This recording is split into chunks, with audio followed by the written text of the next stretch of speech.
afternoon and welcome to Financial Partners' 5th Annual Economic Forum. We are so delighted to have you here with us today. My name is Jill Earps and I am the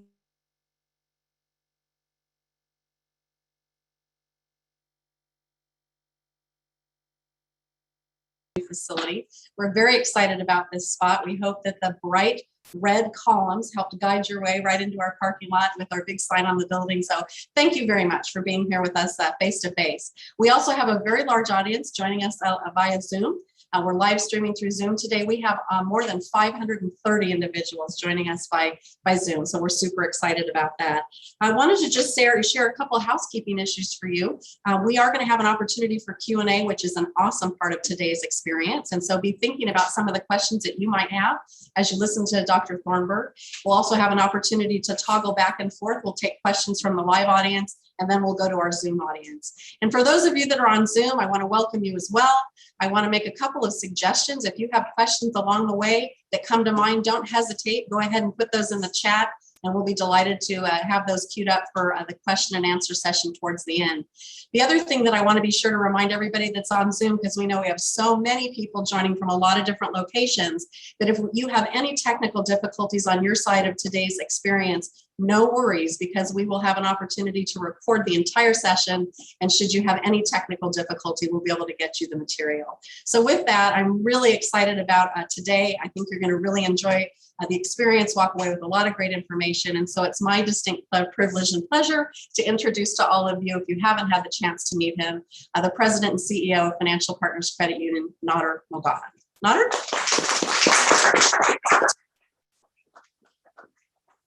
Yes, thank you. Outstanding. I can think of about 5 years ago when we first started this wonderful event. We were in a far bigger meeting room, but we didn't have 500 people, partaking at that time. But we have a room here with a number of live audience, but at the same time, we have a far bigger audience outside looking at us. So welcome, everybody. 5 years ago, when we first established this event, our hope was to provide a forum for sharing the best available economic information at national, state, and local level. And our purpose was to help foster interchange and dialogue among the business leaders, as well as community leaders, basically foster dialogue about how we can best serve the business community and economic growth. Over the last few years, Dr. Thornberg has done a wonderful job, even though once in a while, he kind of mistakes me with my other cousin, Ralph Nader, in informing us, the audience, about and also all the policy options that are available at some of the things that are close and dear to us. In the past programs, we have placed particular focus on healthcare, gateway cities. Most recently, we explored the economic effects of the pandemic last year. And this year, our focus will be placed on future of the workplace. As we emerge from the pandemic, we have returned to a new workplace reality.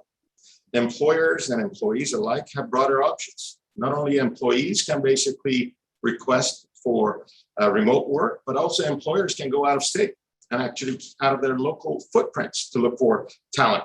As we emerge from the pandemic, we have returned to a new workplace reality. Employees and employers, as I mentioned, have broader options. And we're in search of new equilibrium as to what would it look like? How would we transform? What are the effects on the office utilization? What's the effect on transportation? What's the effect on a myriad of things, even banking? We thought it's going to take a long time for people to adopt to digital usage, but we're already there. So a lot of interesting things that are happening that I think require us to dialogue and exchange. And hopefully today we'll add some ingredients to that dialogue. Before I introduce our wonderful friend, I'd like to basically say a little about Financial Partners, because what may not be known is that we've been around 84 years. 1937, 8 people in a small little company called at that time North American Aviation. I'm kidding, it was actually a pretty big company at that time. Got together because the effects of the Great Recession was still in play. People could not find banking options. So these people came together, pulled their few dollars, and established a credit union. The purpose was that they were going to make loans to fellow colleagues and employees at that time. What was interesting is I was reading the first minutes of I was reading the minutes of the first meeting of the board of directors at that time. And the things that they decided was loans cannot be more than $100. Loan payments could not be less than 25 cents. And also, if there was a loan application, it needed to be in ink and not in pencil. Well, that little entity that they established at that time, 84 years later, today we're $2 billion strong, 85,000 members, and we're basically involved in myriad of products and services that basically start from the first savings that child has to all their credit needs along the way, and then transition of assets to the next generation. So I think that it's amazing when people collaborate, when people come together around a simple idea. Sometimes the seed that they plant can germinate in wonderful, interesting ways. With that stated, I want to, kind of now introduce my good friend. We've been working together with Chris for 10 years now. He's been an integral part of our strategic planning process, and I think his wisdom has helped us immensely find, pave the way for strategies and our game plan. I want to thank him for that. And this is an offshoot from that, where we're now sharing. We're proud to have a platform where we can share him with their broader audience, now 500 people strong. But let me tell you a little bit about him. He's the founding partner of Beacon Economics, adjunct professor and director of UC Riverside School of Business, Center for Economic Forecasting and Development. He is nationally known for forecasting the subprime mortgage market crash that began in 2007, and was one of the few economists on record to predict the global economic recession. As a matter of fact, I became a fan of his when I saw him in Scottsdale at a conference when he was fresh at that time. He was talking about, the fact that he had made the call and he was ignored. And people were he was sort of, they were not non-believers until it actually, became a reality. So with that, it's my distinct pleasure to welcome Chris Thornberg.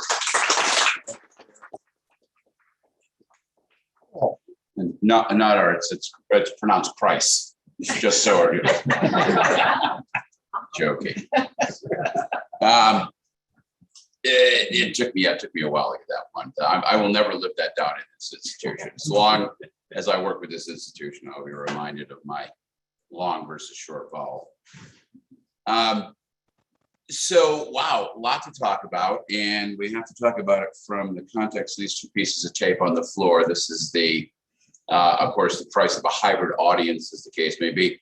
Obviously, a lot of the folks here have seen me talk before, and I am typically quite mobile. I like to think my feet keep my pace, so I will attempt to do this appropriately. Of course, what we have to talk about is where the U.S. economy is going. It's September 2021, and you probably would not, I would forgive you if every time you pick up the paper, you aren't a little bit confused.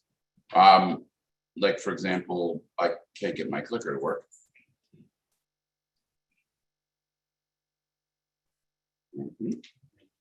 There we go. For example, this actually, it's funny, I have the Washington Post, and this was two headlines on my phone, side by side. DeSantis cut jobless aid, Justice virus begins terrifying new wave. And on Main Street in Memphis, small businesses are strapped by labor shortage. We're constantly being told about how we're facing this terrible cliff because of the end of unemployment, some of the expanded unemployment, even as we're told on a case-by-case basis that businesses can't even hire people.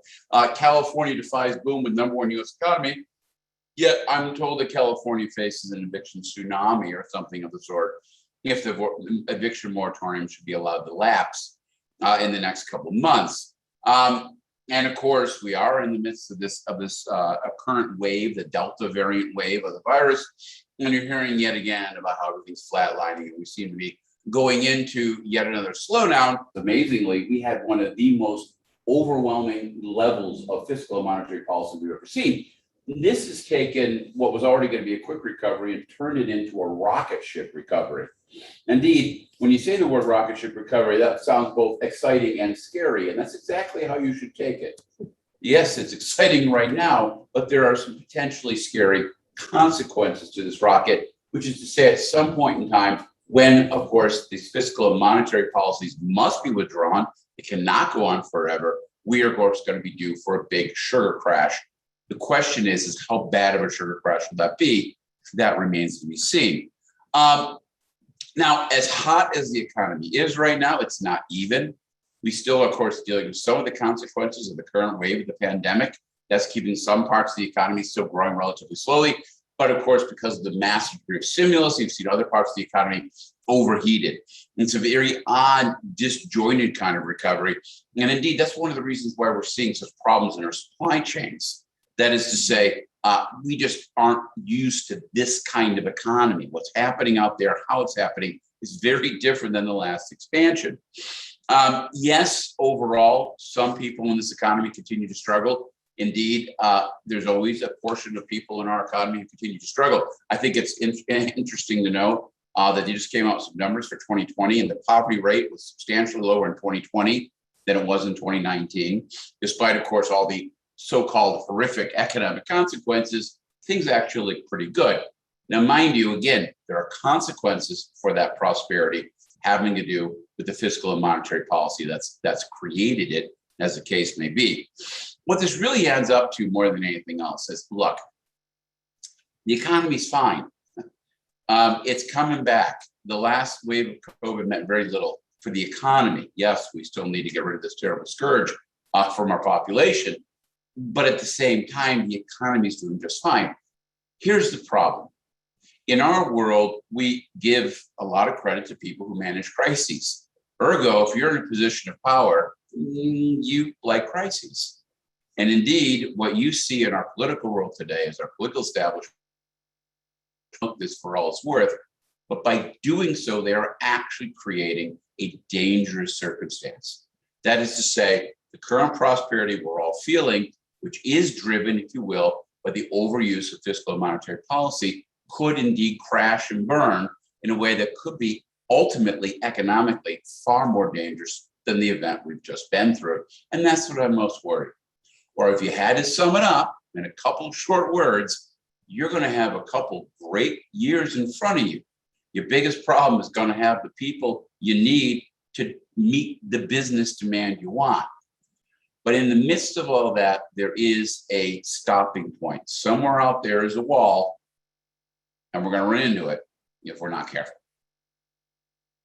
That was a big introduction, and I now have way too many slides. We're going to move fast because I want to, of course, have an opportunity to have lots of Q&A. As already noted, let me remind you, if you're not in the room, if you're online, make sure to look down at your box. You'll find a chat room thing and ask your questions if it comes to your mind. Just put it in there and we'll go back and grab it near the end of this conversation. So why was this recession so different than, say, for example, the last one, the Great Recession, which did have pretty dramatic consequences for the economy? A number of reasons. First of all, remember, the Great Recession didn't just happen. The Great Recession was created by, of course, the massive subprime bubble that preceded it. That is to say, all that money that flowed into the economy through, of course, those Wall Street shenanigans that went on that so overheated the US economy. When we went into that particular situation, of course, the economy was a mess. We had way too much consumer debt. We had homes that were vastly overpriced.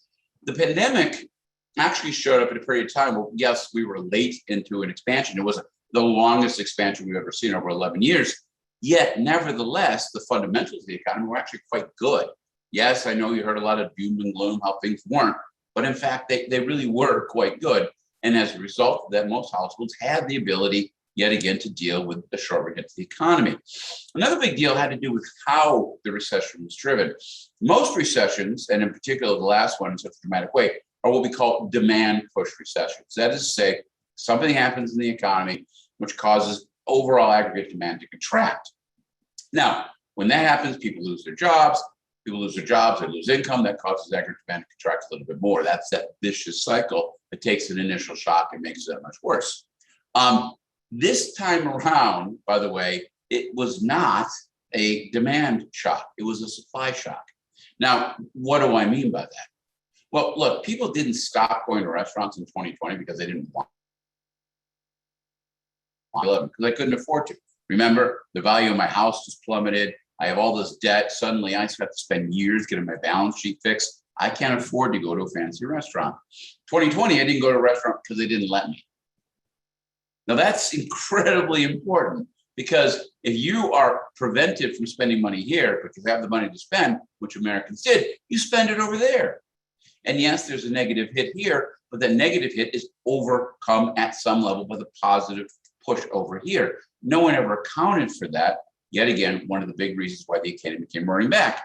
And then last but not least, last time it was inadequate, this time excessive. Now, where are we right now? Well, take a look at the left-hand side. This is real GDP and what I call real gross domestic demand. Now you're thinking, well, what's the difference between demand and gross domestic product? Product is what we produce. Demand is what we consume. And by the way, there is a gap there driven by the trade deficit and changes in inventories. Well, you can see GDP has been coming back. We got that big V we talked about. We haven't gotten all the way back to a trend, if you will, pre-pandemic trend. We're about 2% off at this point in time. But it's not from a lack of demand. In fact, if you look at gross domestic demand, we're back on trend. Demand is exactly where it would have been, but for any kind of hit to the economy the way we faced. Of course, the reason product can't keep up with demand is because the type of growth we're seeing is particularly weighted on the goods side of the economy. Services is where Disneyland or hotels and restaurants sit. Healthcare, travel, global tourism. Those sectors continue to struggle at some level. However, people, again, have taken a step back from spending money on things like restaurants, and they've bought campers. Now, I had a friend of mine the other day went to buy a BMW in the Inland Empire, which is the biggest BMW dealer in the entire 4.5 million population place. They have a couple acres of space. They have 30 cars on lot. That's it. Nothing available. Because again, the supply chain just can't keep up with demand. They just can't keep up. That's the issue here. It's not a lack of demand. It's problems in the supply chain that continue to slow things down. You can see it, of course, even locally here, how we've had this mixed impact. Orange County, for example, again, home to a lot of global tourism, sees taxable sales still well below where it was pre-pandemic. Inland Empire, which of course has all the warehouses that we're now buying stuff out of, well, their taxable sales are way, way up because, of course, they get the taxable sales for all those products getting shipped out of those particular warehouses. It's interesting. Again, winner-loser type economy. Industrial production is almost back on trend. Again, the ISM index is still very, very positive. Manufacturing has no problem with demand. They have problems meeting demand. That's where the issues are at this particular point in time. And you can see it in trade. Interesting. Take a look at the left-hand side. This is goods trade.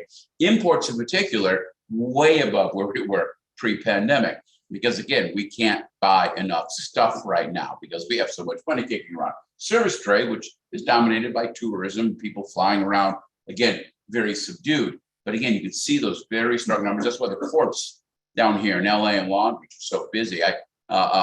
Someone told me the other day, they literally every morning they get up when they're driving to work, they could look out in the harbor and count boats waiting to get in on this particular point in time. And of course, that's what caused prices to go up. As you know, inflation on a year-over-year basis has turned pretty sharp, and that has been driven in large part because when you have tight supply chains, price of goods go up, the inputs go up, simple as that. We've seen that everywhere from lumber to computer chips and everything else. Now, mind you, the Fed has correctly stated that the kind of inflation we're seeing now is transitory. It's short-term until, of course, supply catches up with demand. But I would argue just because this is transitory inflation doesn't mean we don't have a risk of what I would call structural inflation. We'll come back to that in just a little bit.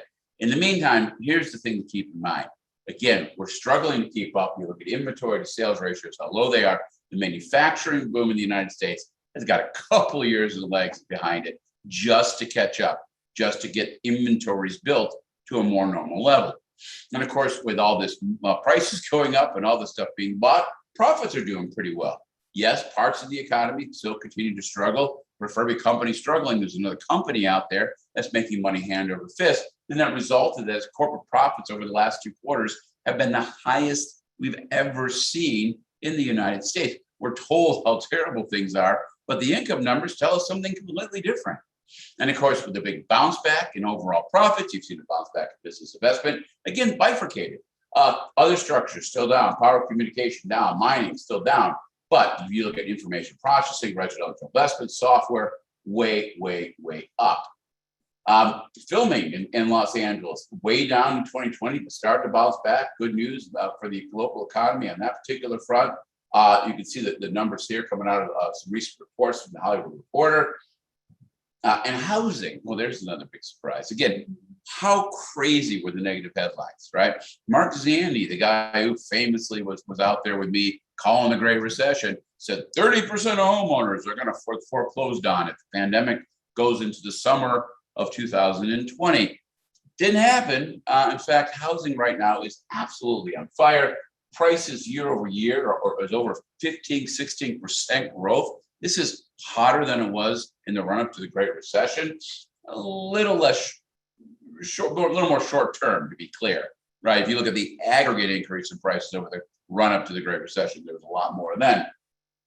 But hot markets, to say the very least. Housing permits have picked up, not a big surprise. Lots of demand. Builders are going to try to meet it.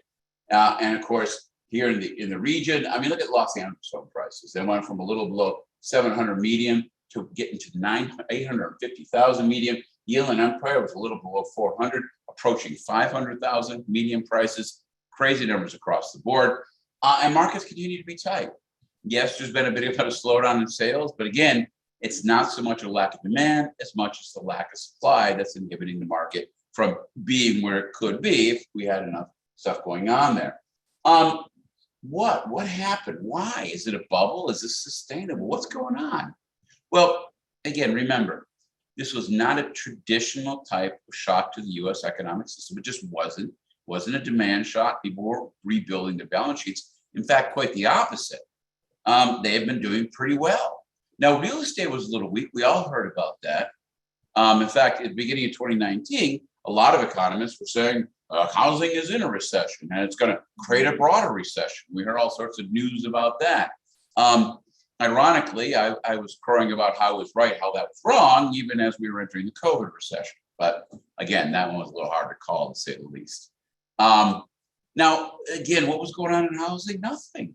Fundamentals in housing have been fine for a long time. This was nothing like the run-up to the Great Recession. Now, the market was cool in 2019, but it wasn't cool because anything was fundamentally wrong. It was cool because of the tax changes we had seen under that Trump tax plan. Remember, they capped how much you could write off. And of course, interest rates have been drifting up. So these are the kind of things that slow a housing market down. Now, the reason this has such profound effects on the market back and forth has to do with a little bit of a feedback effect you see in the housing markets. When the housing market's cool, nobody's in a particular rush to buy. Ergo, the market stays a little cooler. But when you flip it, you fire in towards the end of 2020, and what do we know? Suddenly I have tons of money because I haven't been able to spend anything. Suddenly interest rates have been plummeting because the Federal Reserve can't toss money fast enough at this particular economy. Suddenly I realized that while I still love my kids, I don't love them quite as much as I did like 6 months ago. Ergo, how do I get a bigger house to get away from them? And lo and behold, everybody rushes out to buy and the market flips completely. It's cold because no one's in a rush, which makes it a little colder. Now it's hot because everybody's in a rush, which makes it hotter, and so on and so forth. And the market absolutely explodes.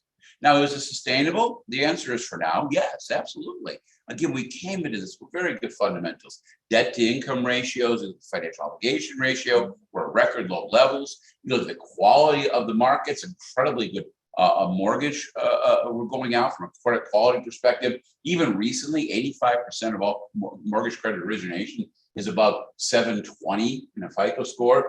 And probably another thing to keep in mind is about what I would call affordability. I know every time you pick up the paper, you read how unaffordable housing is, for example, right here in California. I just read something on my phone today. Affordability continues to fall. Now, to be clear, they measure that in a very odd way. They do something like they'll just take income, median income in a neighborhood, and they'll compare it to the median price of a house. That's not a relevant measure of affordability because the median person who lives there either already owns a house or may not even be trying to buy a house. Why do we care about those people? The appropriate measure of affordability is how much does that house cost relative to the income person who is buying it? That's the measure of affordability you want to see. And we have that data, by the way. This is owner cost as a percent of income. And what I've done here, this is only housing units in the US with a mortgage. And this is people who are spending less than 20% of their income on mortgages and more than 35%. This group, you would say, are rent burden, as the case may be. In 2011, almost 40% of homeowners in California were upside mortgage burden, housing cost burden. 40%, right? Now, as much as prices have gone up from 2011 to 2019, the share who are mortgage burden has fallen dramatically. It's now below 30%. If you look at the income of new buyers in California, what the share of their income they're spending on housing, it hasn't gone up at all. It's actually been falling. So what you have here is a circumstance by which housing is unaffordable from a broader context, but relative to the people who are buying those homes, they can afford it just fine. Now, this isn't good news if you're one of the people who can't afford this price point, but that's California's fault for not building enough housing. Because by not building enough housing, what you've done is really only allowed the wealthiest families to have the opportunity to buy a home. They can afford it, and they're not going to have a problem paying for it. And because of that, the prices you're seeing are absolutely sustainable from a basic financial perspective. But that isn't to say it doesn't frustrate millions of households who would like the opportunity to buy a home here in California, but are being denied that opportunity because they can't win that bidding war. The solution to that is supply, supply, supply, not worrying about, if you will, affordability from an aggregate standpoint. Rental markets, stable. We've had eviction moratoriums, and remember, people have been doing all that bad. Vacancy rates drifted up just a little bit. Rents did come down, but that's stabilized. By the way, rents didn't actually fall. Those are asking rents that drive these particular numbers. It always made me crazy when rents are down 30% in San Francisco.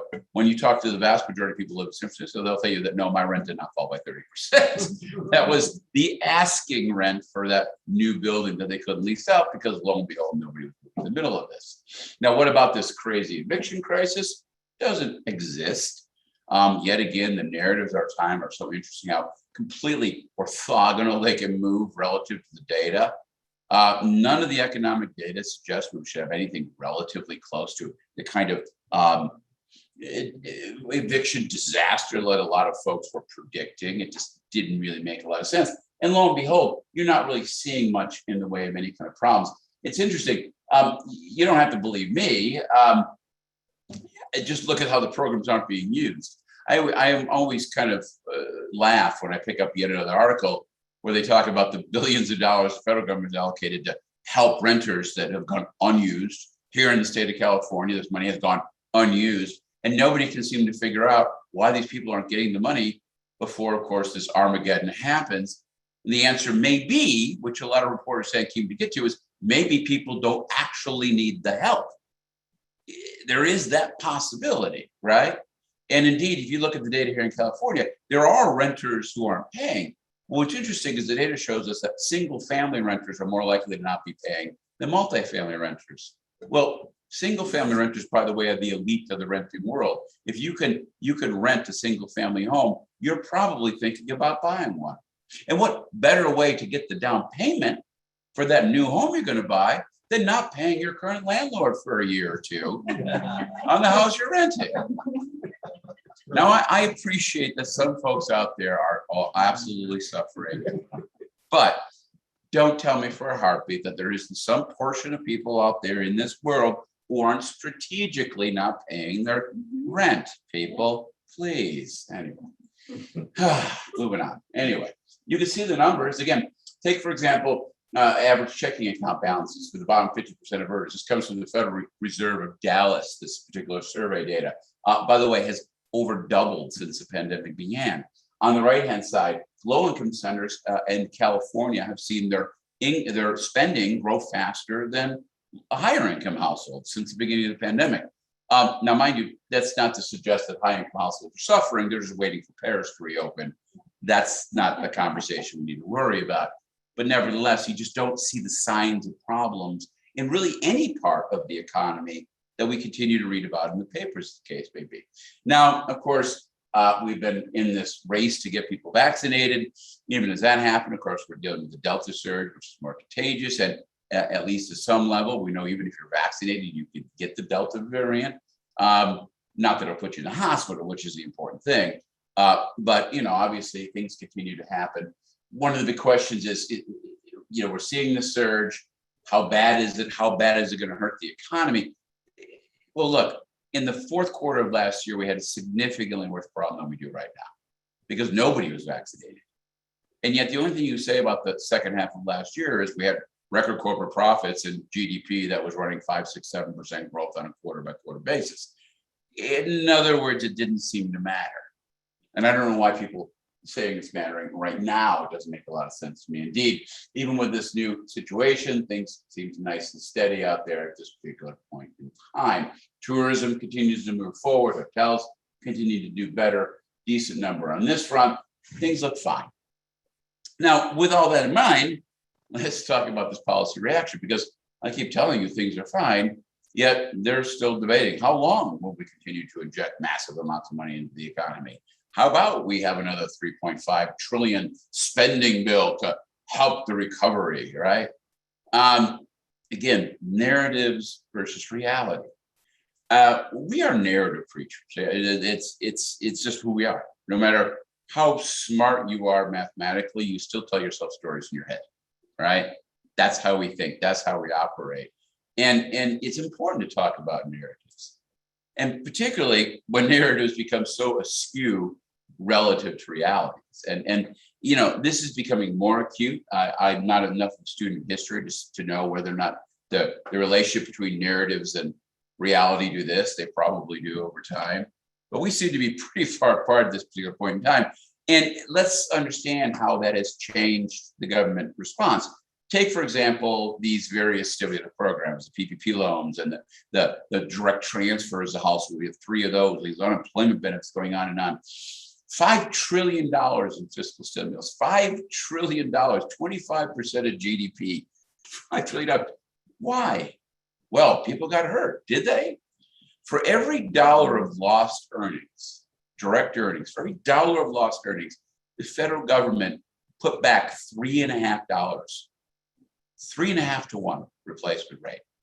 In other words, for every dollar people actually lost in terms of income, the federal government gave them that dollar back and $2.50 more.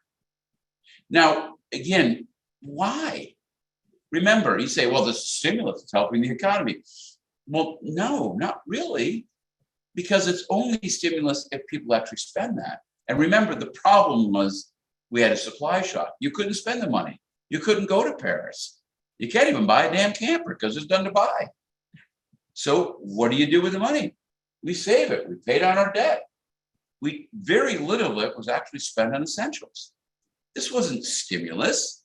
And this was trying to buy an election, candidly, as the case may be. And you can see in the data, cumulative household trillion savings since the beginning of this thing.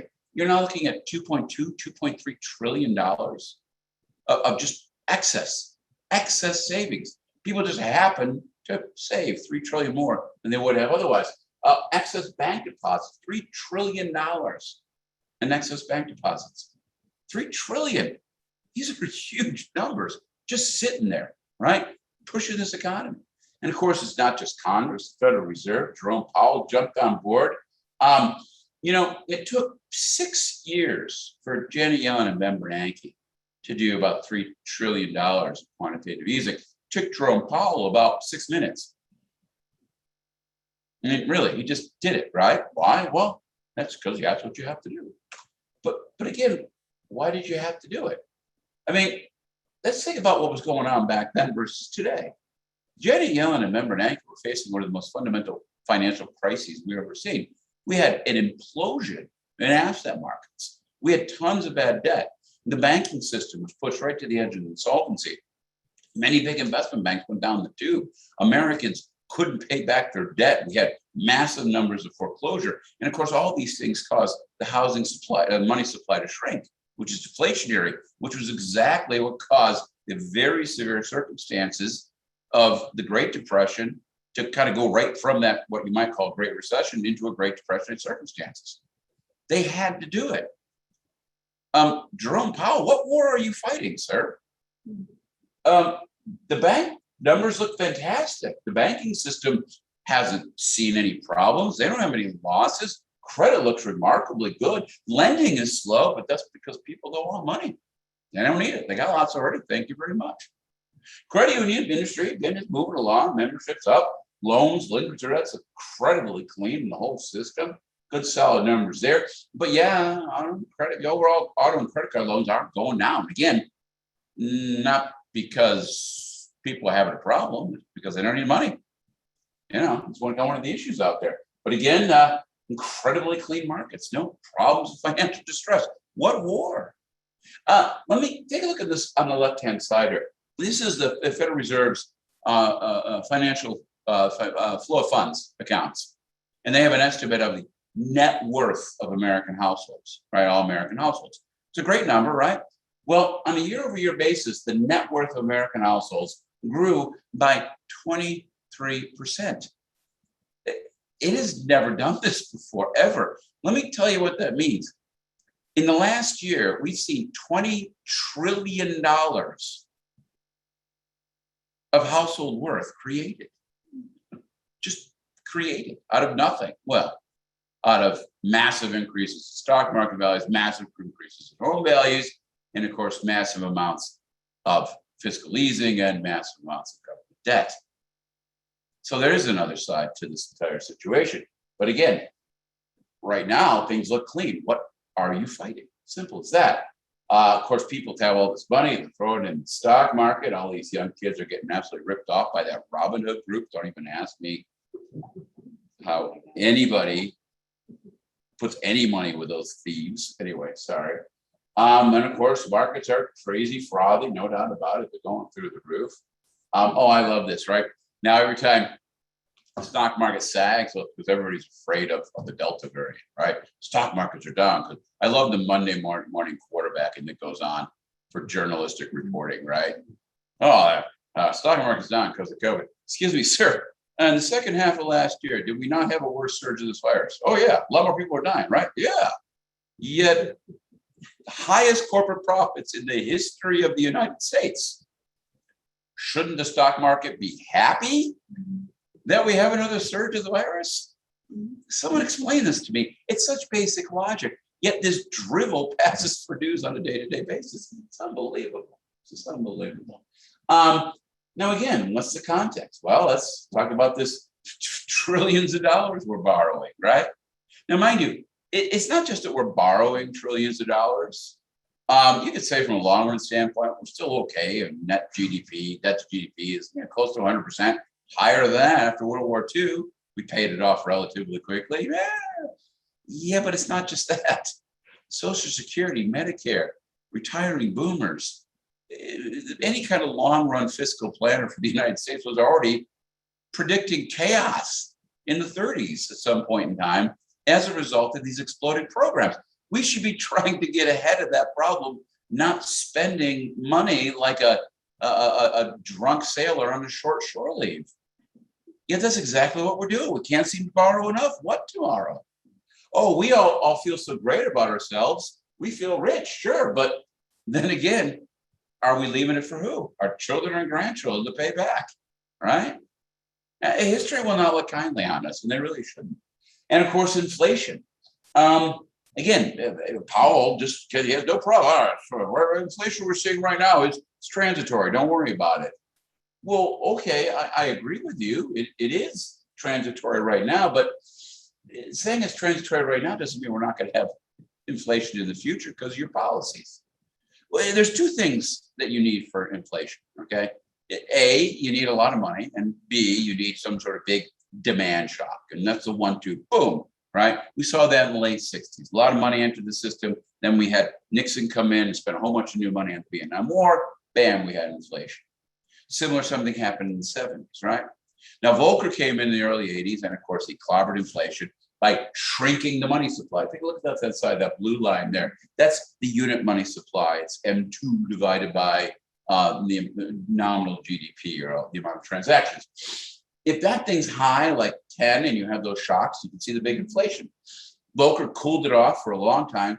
And he said, oh, we've had a lot of money increases here, and there were no inflation. Maybe inflation's dead.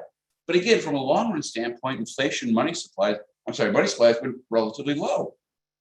Now, it had been increasing. We got up to that threshold. And then look where Mr. Powell thrust us. 20% higher than we were in the 70s. Now, of course, we got a big situation. We got a $3.5 trillion budget sitting on the table. Now, admittedly, it's kind of ugly where this one's going because the Senate is threatening lockdown, shut down the government. We'll see what happens. But, you know, you have the money, you have the big demand shock. The idea that inflation isn't a massive risk to the economy right now is saying that it isn't a risk. It's total gaslighting. It's total gaslighting. It's of course inflation is a risk, and it's being risked by the policies you're pushing to solve problems that don't exist. This is a problem. And here's the scary scenario. One of the reasons we don't really pay a lot of attention to the national debt is it doesn't cost us a lot. This is federal interest payments, percent of GDP. Back in the high interest rates 80s, we're close to 5%. And even though we've had all this borrowing, it's remained relatively low, below 3%. But that's because interest rates continue to fall. What happens if inflation kicks in? Well, interest rates goes through the roof. Of course, the payment for federal debt goes through the roof. And suddenly they have to pull back fiscally because they can't afford the debt they have. So you get the 1-2 punch of tight money and a big negative fiscal shock. Yeah, that can cause a very, very nasty recession. Now, we don't know. It's too early. We don't know what the policy gods will decide over the course of the next year or two. We don't know. We have to wait and see. But the risks are profound, and everybody has to keep that in mind. Now, you say, well, the risks are profound. Why are interest rates so low, Chris? In fact, they're down again. I was so proud of myself for refinancing in the middle of last year. I could have waited. Well, yeah, but bond markets are not proactive. They never have been. They're reactive. Remember, you know, I always like to say, my kind of running joke here is that the Democrats think all markets are evil and all people are innocent. And the Republicans think all markets are innocent and all people are evil. And the reality is markets are people and we're all a little evil. Okay. So stop pretending that there's one or the other, right? I mean, look, ultimately, Powell's a politician. That's how he got to run the Fed. And he's reacting as a politician, not as an economist, right? And the bond markets are made up of people who aren't thinking about, well, maybe my investors are going to get clobbered in 2 years because of inflation. But what I know is I'm getting money from my money boss faster than I know what to do with it. And I have to put it someplace because that's my job. And they just put it out there and they buy bonds.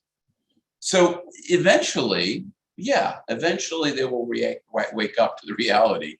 And yeah, it can get really ugly really quick. Again, don't let the siren calls of the current situation distract you from the potential risks coming down the road from you. And when you think about housing's not a problem until mortgage rates shoot up to 15 or 16%. And then you have a real problem. Now, again, that's not a prediction. We got a lot of space between here and there. But it's something we have to think about. We have to keep in the back of our mind. Now, with all this great news, where the hell are the jobs? Right? Because every time you pick up the paper, we have a bad month, or someone points out, even if you have a good month, we're still millions of jobs below where we were pre-pandemic.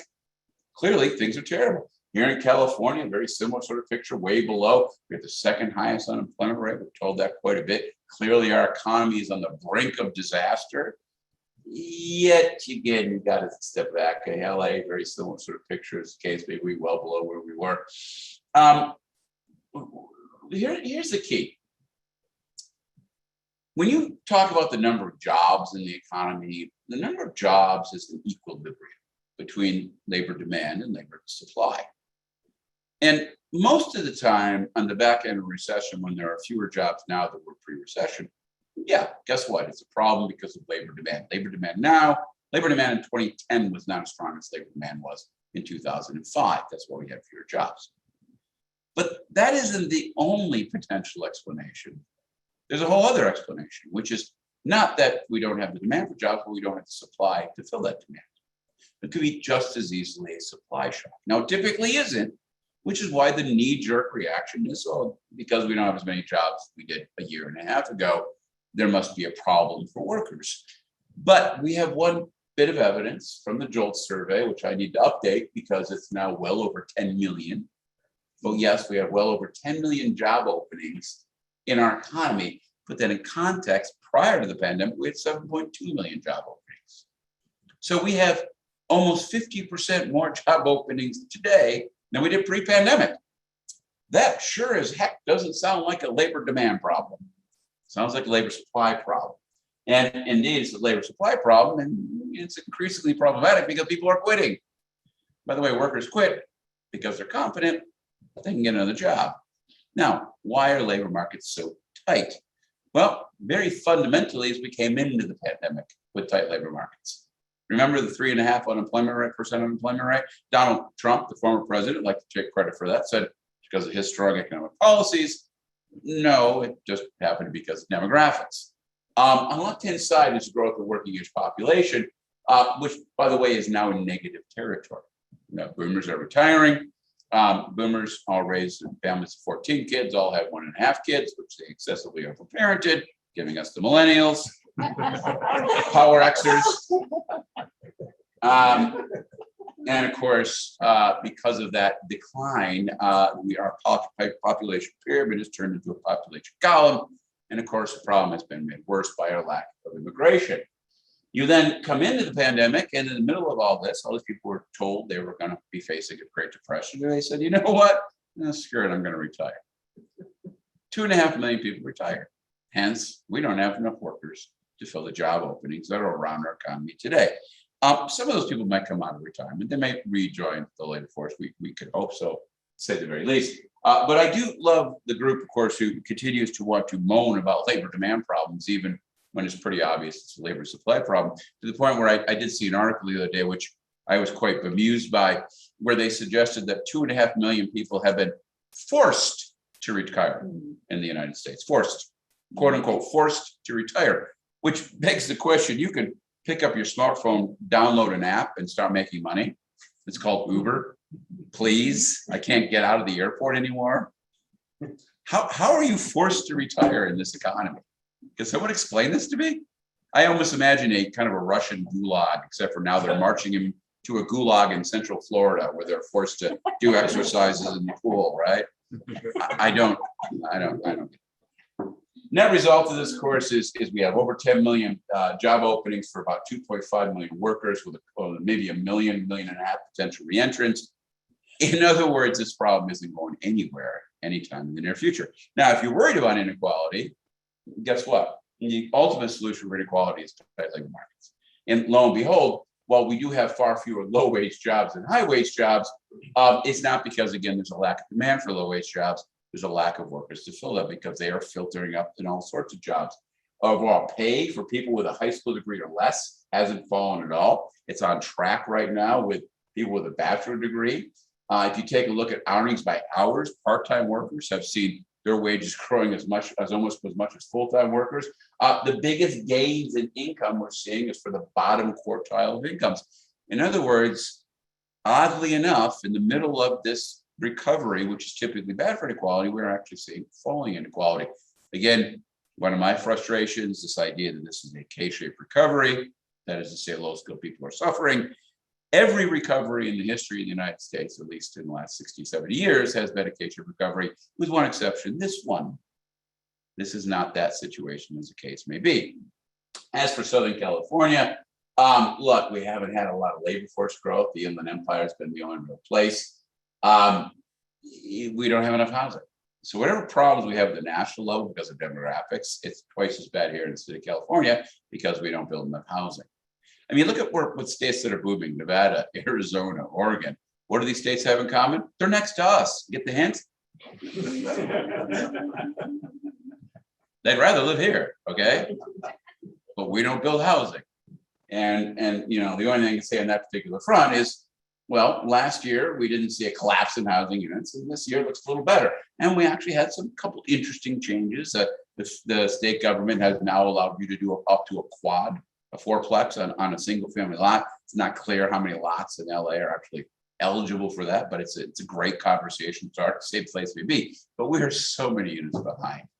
We need to do so much more to get over this. And in the meantime, of course, people continue to leave the state. And as a result of that, for businesses here, not only are wage gains aggressive here in the entire United States, but they're even higher here in the state of California. So how do I just put this, right? If you're a business in California, here's the good news and the bad news for the next couple of years. A, you're going to have more demand you know what to do with. B, you ain't going to be able to hire anybody. And get used to it, because it's not going away. It's not temporary. Now, it's worth kind of diving a little bit into the commercial real estate market, because it's up, it's doing fine, loans are fine. Office market is a little wobbly. Retail has done remarkably well. Yes, it's under a lot of stress, but actually come through remarkably well. But you look at the numbers, again, nothing terribly dramatic. Yes, vacancy rates have actually, believe it or not, kind of stabilized in the warehouse front. They're coming down there. Office up just a little bit.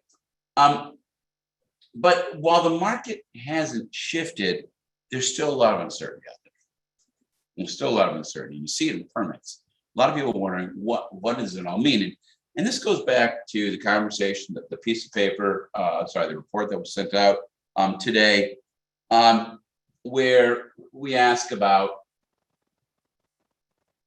the future of work, right? The future of work. Now, the retail dilemma, we could talk about that all day. People started buying stuff online. We still have too much retail space. How do we reuse all the land? By the way, I have another law for Gavin Newsom, which is to, as opposed to doing this R1 to R4, why not just make all retail mixed use, retail residential? How about that, huh? That would make a big difference. Watch the NIMBY's head spin around over that one, right? But let's go back to the worker conversation. Let's talk about offices, because as already was noted, things are changing. Now, again, go back to what we just talked about.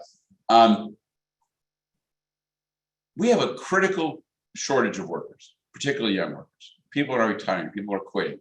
You're in California, you want to run a business. What do? Well, you're going to have to step up and recognize that the kind of things you're going to need to do to get the best and the brightest are going to be things you didn't have to do a couple of years ago. And that means, thinking about your pay package, think about the career advancements, think about the educational opportunities, and yes, thinking about the work from home. Now, the work from home situation is kind of interesting because, well, I'll just tell you my personal experience, right? We've done a couple work from home circumstances, and my business, for the most part, was complete failure. Just didn't work. But taking a step back, we got thrust into the pandemic, and we said, well, now my business, the survival of my business depends on us getting this right, not, oh, here's a guy who wants to do this, maybe we'll give it a shot.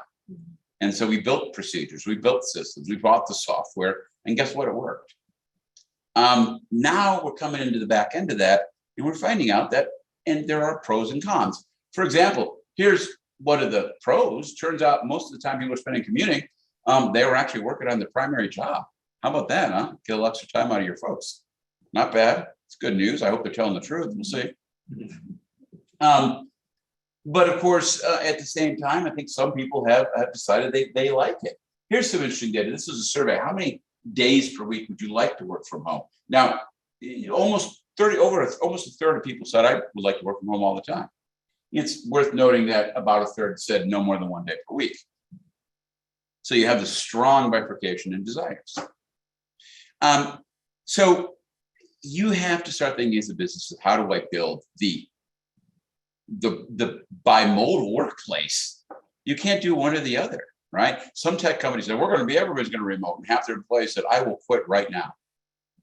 And if you're the opposite, everybody has to come in. Half the workforce can say I quit right now. So already start thinking, how are you going to balance these two? How are you going to make it work?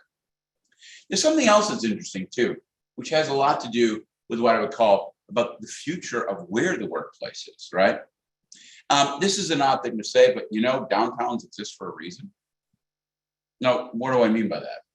Well, what do you know about downtowns? Well, if you're a business person like myself, they're a hell of a lot more expensive to rent in. I can tell you that. It's also harder to get to, right? The commutes can be a little bit intense. Now, it's fun when you're down there, great places for lunch, restaurants, all that kind of stuff, but they're expensive. And yet we know that so much of what happens in American business, particularly in the higher levels, happens in downtowns. Why? Well, economists say when you see an equilibrium like that, there must be a reason. What that reason is, we just don't know. We'll just call it external economies of scale. And the idea there is, yes, it's more costly to be downtown, but you're more productive at the same time. You're closer to vendors, you're closer to clients, you're closer to liquid labor pools. There's the idea that ideas can flourish in that collaborative environment. There's a panache, there's excitement. People would rather work downtown when you can go to a cool place for lunch and then walk to a great bar afterwards if you don't happen to have a really cool boss who has a beer tap in the room over here. That means nothing for those of you online. Anyway, the point here is this, is when you think about the fact that a lot of businesses are going to let some people work from home, that means, guess what? Each business in downtowns are going to shrink their floor space. It's going to be cheaper to be downtown. So what you're going to end up seeing is actually businesses moving downtown. It's going to be more establishments working downtown with less foot space per person. And a portion of their workforce is going to live close, and a portion of the workforce is going to live far. So it's going to be a different kind of work, greater accumulation of jobs in these urban centers, but a bigger striation, bigger variability of how and where people live relative to your business. And I got bad news for you. You got to deal with it, manager. This is the world you live in.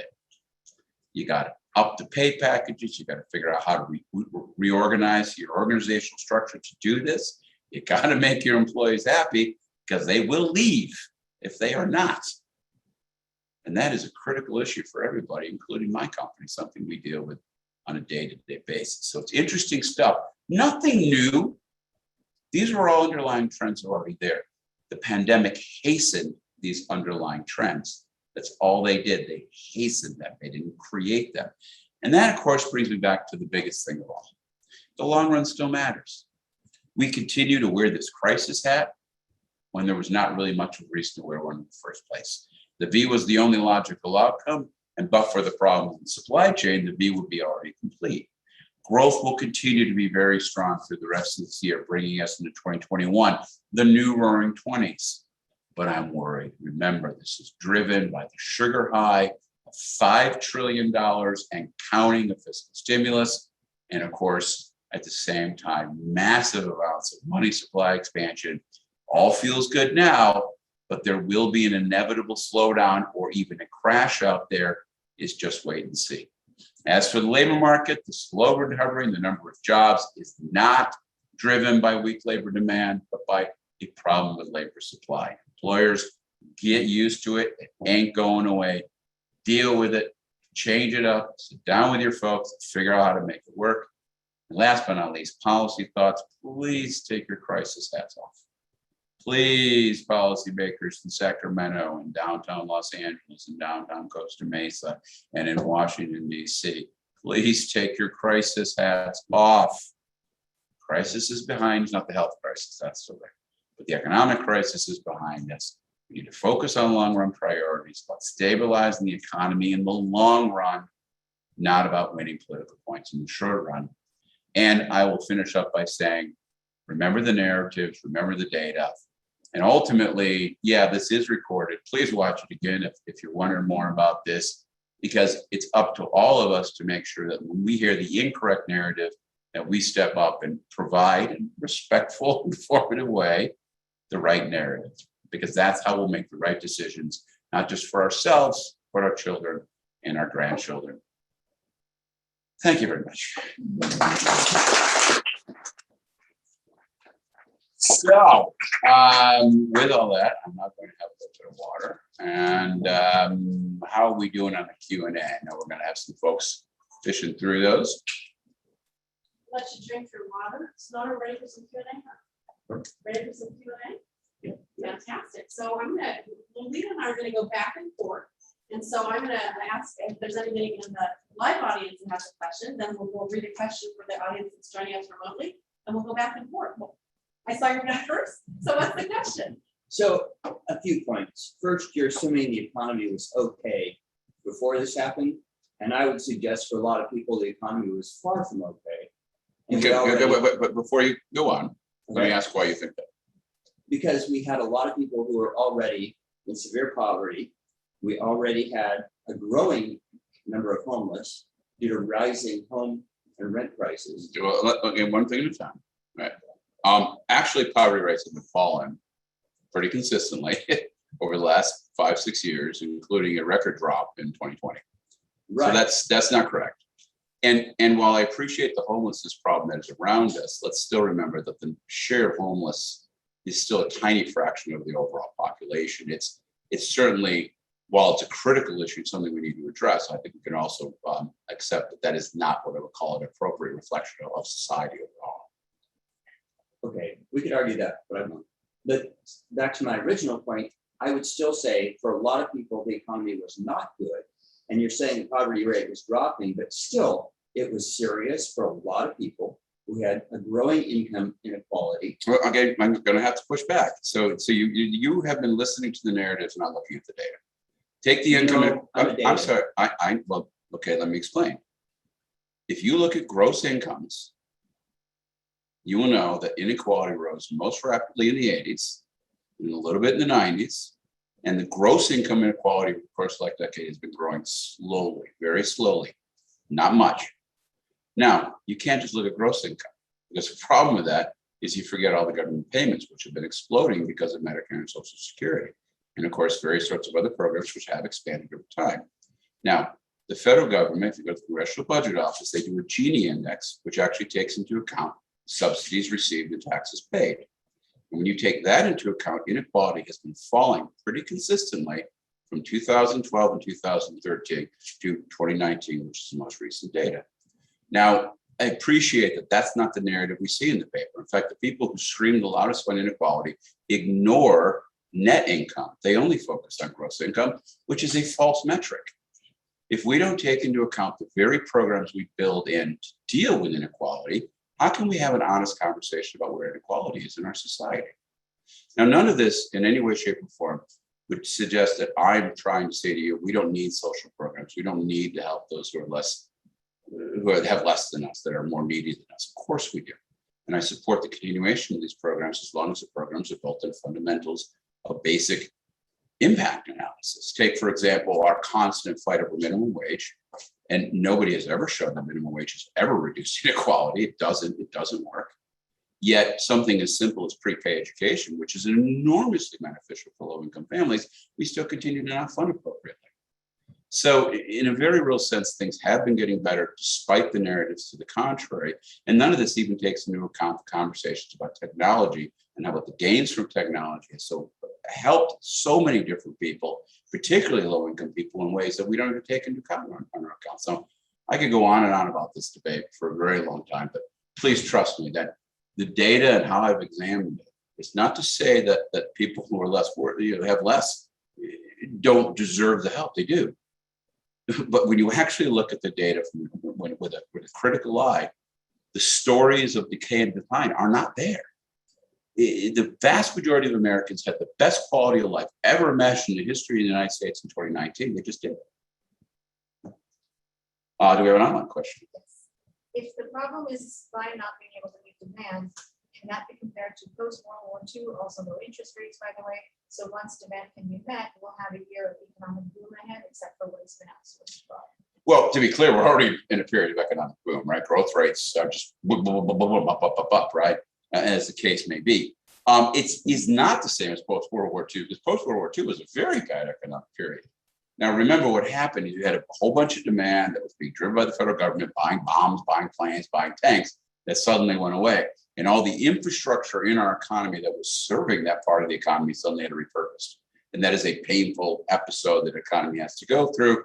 And we made it through okay. The numbers were a little grim, but we bounced out of it relatively rapidly. We're not seeing any of that. We're not seeing a retooling of the US economy from any permanent standpoint. One of my big worries, and this is again something else for business people to think about, is don't retool on the basis of what could be just a 2 or 3 year surge in demand. Remember, you can't sell this many cars all the time. You can't send this many houses all the time. You can't sell this many hot tubs and campers all the time. At some point in time, if you build too much capacity, there'll be an inevitable crash in the back end. Don't get sucked up in the siren call that this is permanent. It can't be, because it's driven by the excessive monetary and fiscal policy of our time. Question from this group?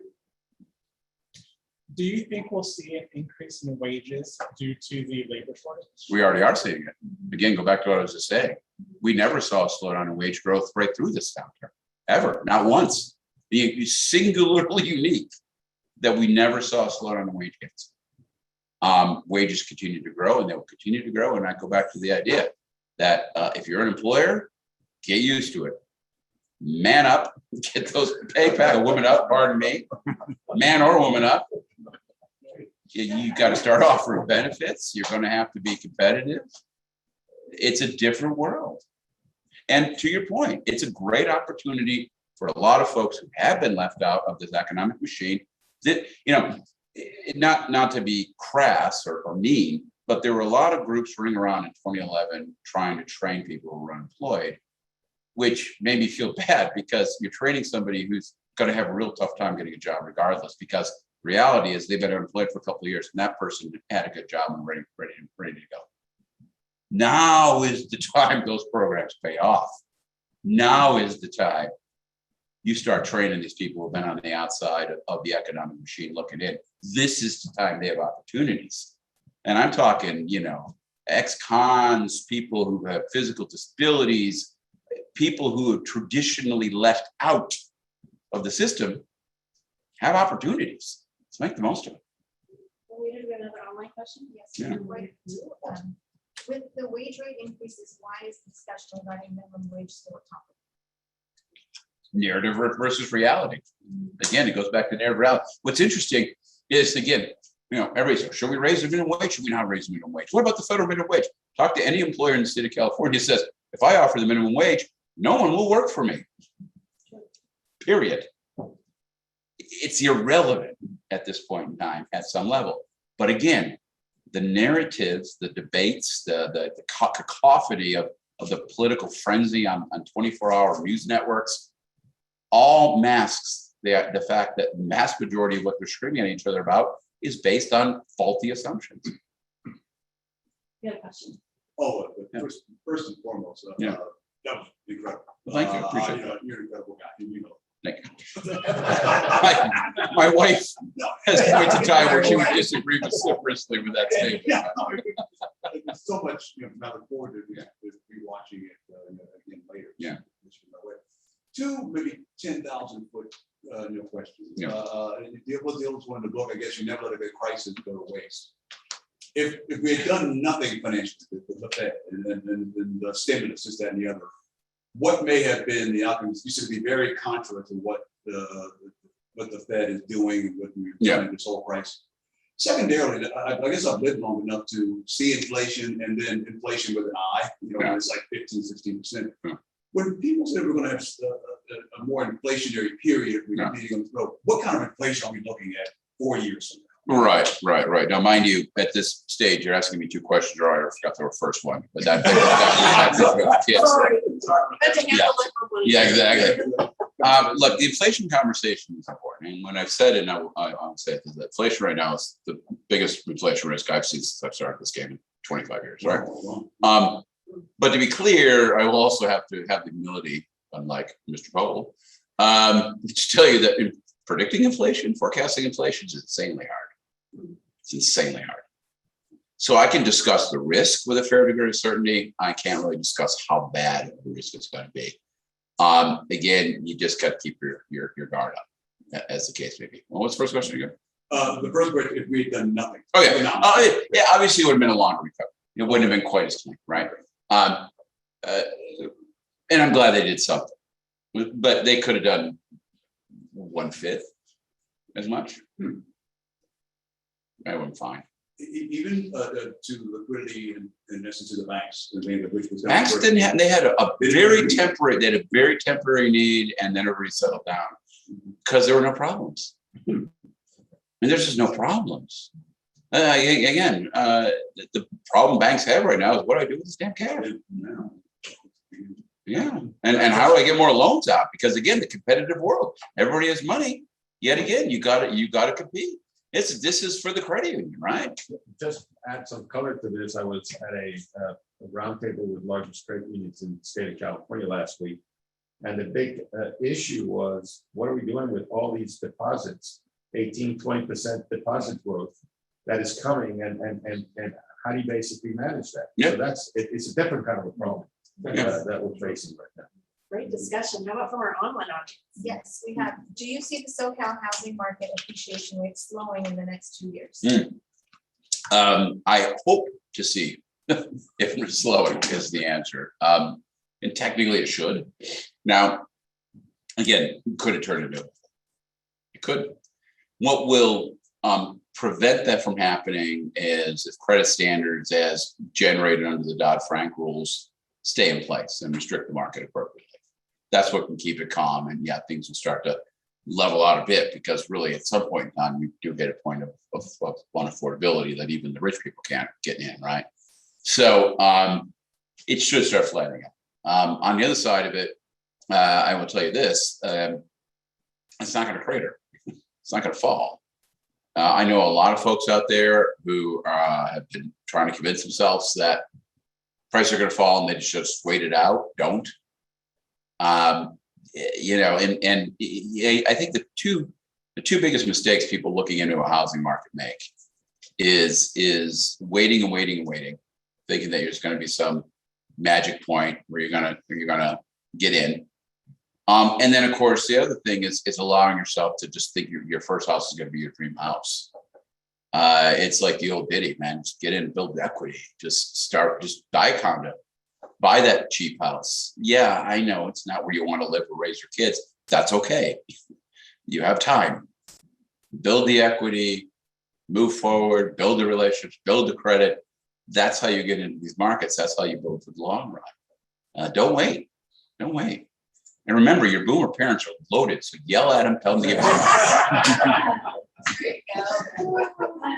Excuse me, I need to make a No. question. With respect to the political impasse and how we got here, do both halves of the room interpret that data differently? It's telling you that the data doesn't drive the decision. No, it doesn't. And look, it's not. So I had a sit down with a state politician who this is years ago, and it was over whiskey, and it was a fun conversation. And it was an eye-opening conversation for me, because we were debating one of these points about whatever, and you know, I pulled my data out. I dropped the bomb on him, and I said, "Well, here, this is why you're wrong, and here's why I'm right." He looked at me and he said, "Yeah, okay, doesn't matter. Doesn't matter. It's the narrative. It's the narrative." And to his point, you run too counter to a narrative, you don't get elected. Yeah. Right. I mean, it's not. You know, it's not even like, oh, have the courage, because the courage to do what? If I'm not elected, I can't do any good one way or the other. So in a sense, to point to politicians and say this is your fault, not really. Not really. So the answer, education. That's why we're here. Education, knowledge, reasonable conversations, understanding the data, understanding why the cheap narrative, the cheap feed, why that if you just read the headlines, you think the world's going crazy, right? Because that's all they're going to feed you, the crazy headlines, because that's how they get you to pay attention. You know, there's a great book years ago, Amusing Ourselves to Death by Neil Postman, who someone recommended this, and it's all about how TV was making us stupid. And I don't mean in a vast wasteland sort of way. I just meant in the way that it cheapens our conversation, right? And you read that book, and this was written late 80s, and you realize everything said in there is on steroids when it comes to the internet. And you realize that our knowledge of the world is becoming shallower and shallower. And that's what makes the narrative more and more powerful to the data, to the reality of things. And the only combat to that is to push back, if you will, on the cacophony of people trying to get your attention all the time. And that's hard. It's hard for me. As much as I know about this, I have this damn thing in my face all the time, and yeah, it's a distraction. We'll just never let a crisis go to waste. It's just fishy on its face. Well, again, that's how you get in the headlines. I mean, Churchill wouldn't have been Churchill but for World War II. Great questions, good dialogue. How about from our own audience? If we had a choice as a country, is it better to maintain a deficit or a surplus, or is there an ideal sweet spot? Well, I mean, this is one of those macroeconomic questions that I learned about in my grad school, and I could sit down and do a Euler or Euler, or whatever the hell you call that equation, to figure out the sweet spot and whatever. Well, the reason I say this is in the realities of the political world we live in. If I can get across the point that right now we're borrowing too much, that's good enough. Trying to equilibrate it is too much for the system to handle right now. You know what I mean? So let's keep it simple. Less borrowing. But that depends on us, because we don't pay attention. I mean, 30, 40 years ago, the government borrowing this amount would have set off a ferocious national debate. During World War II, it set off a ferocious national debate. And back then, we were spending that money on good things. Where's the debate? Oh, well, now the Republicans found God, right? Oh, we're going to shut this down. Excuse me, we came into this mess with $1 trillion deficit that was created when there was a Republican president and a Republican-run Senate and a Republican-run House. We had $1 trillion deficit. That wasn't my Democratic House. Democratic House, Senate. It's the Republican Senate. So no, you can't find religion when it suits your political purpose. That's not cool. How about a question from this group? Yeah. Any other questions? Thank you. With the labor shortage, especially in California, and Yeah. increased investments in automation, Absolutely. are we going to see more business kind of leave the state? No, I don't think businesses will leave the state.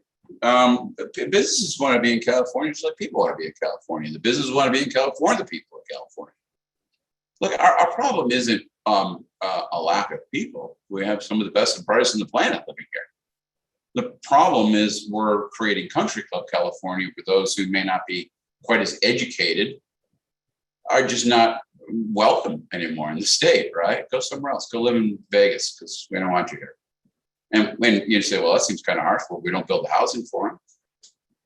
You know, our politicians who talk about, oh, we want to worry about these folks. We're going to have rent control. Rent control does more harm than good. You got to open up the spigots on housing to create a place that is accepting of everyone. You got to go a little Texas on that particular front, right? And people move to Texas not because they want to live there, trust me. On that note,